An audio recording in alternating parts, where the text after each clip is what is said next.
Empty places do not scream, they whisper, and somehow that whisper crawls deeper under the skin than any obvious threat. An abandoned hallway, a silent parking lot at night, a deserted mall after closing hours. Nothing is happening, yet the body reacts as if something is terribly wrong. Heart rate rises. Breathing shortens. Awareness sharpens. Fear appears without a clear cause. This fear is not imagination. It is ancient, neurological, and deeply human. To understand why emptiness frightens us, you must understand that the human brain evolved to survive in environments filled with signals. Movement meant life. Sound meant presence. Stillness meant danger. For early humans, silence often followed catastrophe. A forest that went quiet meant predators were near. An empty landscape meant abandonment, exposure, vulnerability. The brain learned quickly. Absence of information is itself a threat. Fear in empty places is rooted in uncertainty. The mind hates gaps. It constantly predicts, fills in, and anticipates. When a place is empty, predictable cues vanish. No footsteps, no voices, no movement patterns. The brain is forced to imagine what could be there instead. And imagination, when combined with fear circuitry, always defaults to worst-case scenarios. Empty space becomes a canvas for threat. The amygdala plays a central role here. It is not designed to wait for proof. It reacts to ambiguity. When sensory input drops, the amygdala interprets this as loss of control. Something is missing. Something unseen could be approaching. In a crowded space, threats are visible. In an empty one, they are everywhere at once. Fear thrives in this ambiguity. Empty places also strip away social protection. Humans are social animals. Other people are signals of safety, even when we do not consciously register them. Crowds provide witnesses. Noise provides normalcy. An empty place removes these buffers. You are alone with your vulnerability. The brain recognizes this immediately. Even if you are physically safe, the absence of others activates a primal alarm. If something happens here, no one will help. There is also the fear of exposure. In empty places, there is nowhere to hide. You feel seen even when no one is there. This paradoxical sensation comes from the brain's surveillance instincts.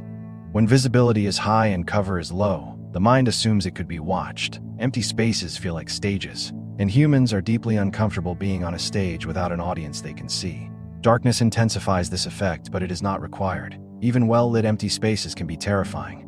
An empty school hallway at night, a brightly lit office floor after hours. The fear does not come from darkness alone. It comes from the absence of life. These are places meant to be occupied. When they are not, something feels wrong. The brain detects a violation of expectation, and violations trigger anxiety. This is why liminal spaces, transitional places like hallways, stairwells, parking garages, abandoned malls are so unsettling. They are not destinations. They are in-between zones. The brain prefers clear context, purpose. When a space lacks identity, the mind struggles to categorize it.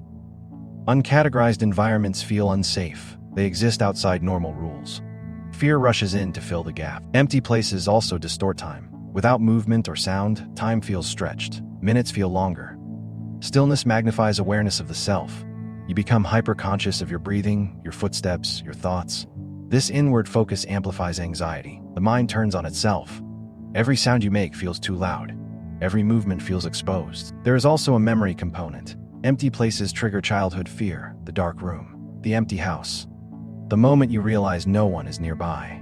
Early fear memories are stored deeply and emotionally, not verbally. When an adult enters an empty place, the brain may reactivate these old neural pathways.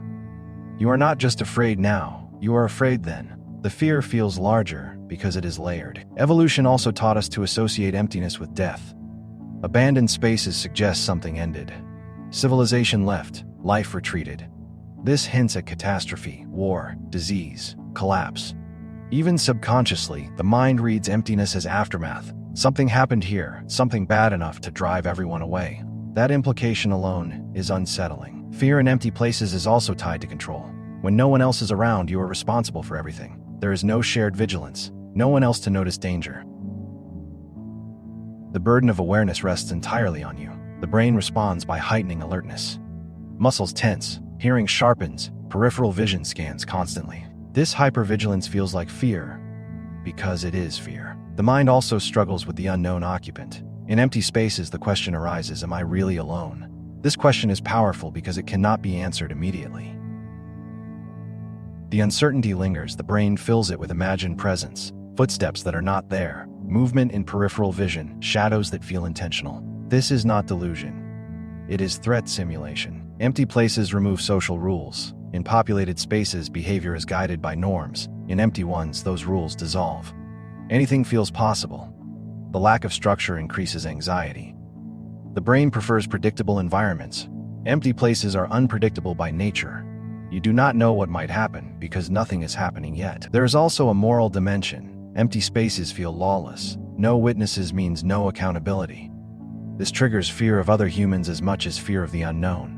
The mind considers the possibility of encountering someone with no constraints, someone unseen, someone unbound by observation. Fear escalates. Horror media exploits this instinct relentlessly. Long, empty hallways, abandoned towns, silent corridors. These settings work because they mirror real psychological vulnerability. The fear does not come from what appears, it comes from the waiting. The emptiness primes the nervous system. When something finally happens, it feels overwhelming. Interestingly, fear increases when you are familiar with the empty place. An abandoned childhood home. A closed school you once attended. Familiarity clashes with absence. The brain expects life. When it is gone, the absence feels louder. Memory fills the space with ghosts of routine. Laughter that once existed. Movement that should be there.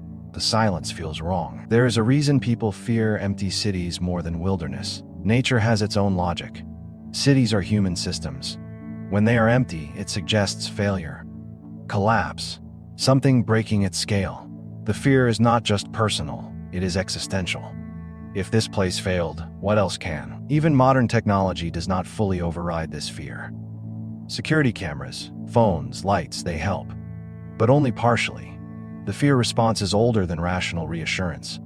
You can tell yourself you are safe, but your nervous system does not listen. It responds to absence, not explanation. Sleep and fatigue intensify fear in empty places.